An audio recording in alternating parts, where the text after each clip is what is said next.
C'est bon et c'est réjouissant, a dit le porte-parole à Moscou à propos des jeunes qui scandaient Gorbatchev. Les divergences entre le régime est-allemand et ses intellectuels, sa jeunesse, révélée lors de ces concerts rock, sont très profondes.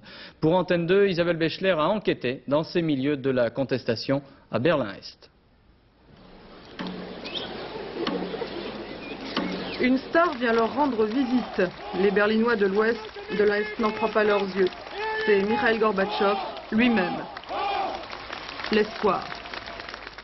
Pour nous, Gorbatchev, c'est l'espoir, mais j'espère qu'il en a un bisschen Angst bekommen.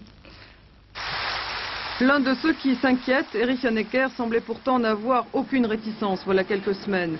Il faut dire que la position est-allemande est délicate. L'économie se porte bien mieux que celle de l'URSS et donc officiellement, la RDA n'a rien à apprendre du grand frère soviétique. Mais quand il s'agit de démocratisation, de transparence, le gouvernement trouve bien trop hardi les propositions soviétiques.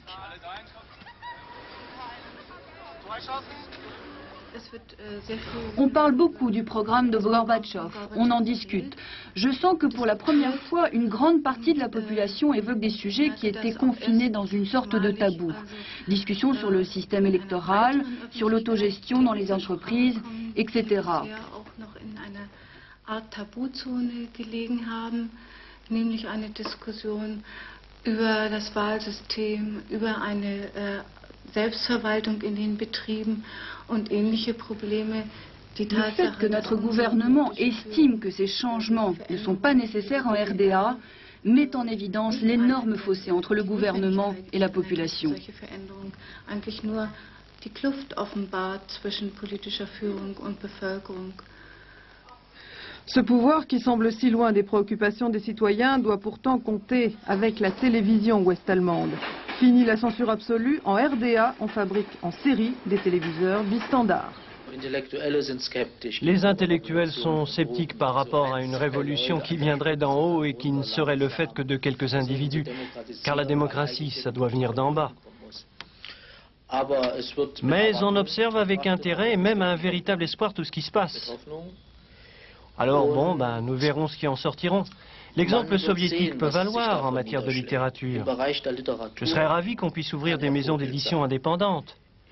Quant au théâtre, il serait bon qu'on autorise des troupes à travailler librement, comme c'est le cas actuellement en Union soviétique.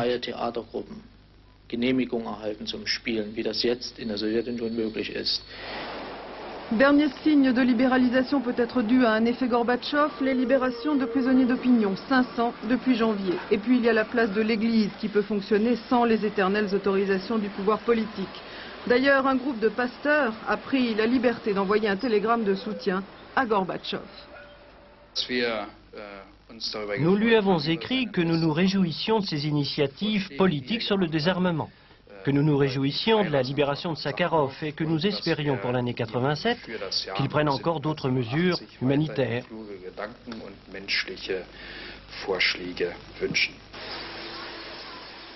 Reste à trouver une voie autonome. Les intellectuels de l'opposition s'y emploient.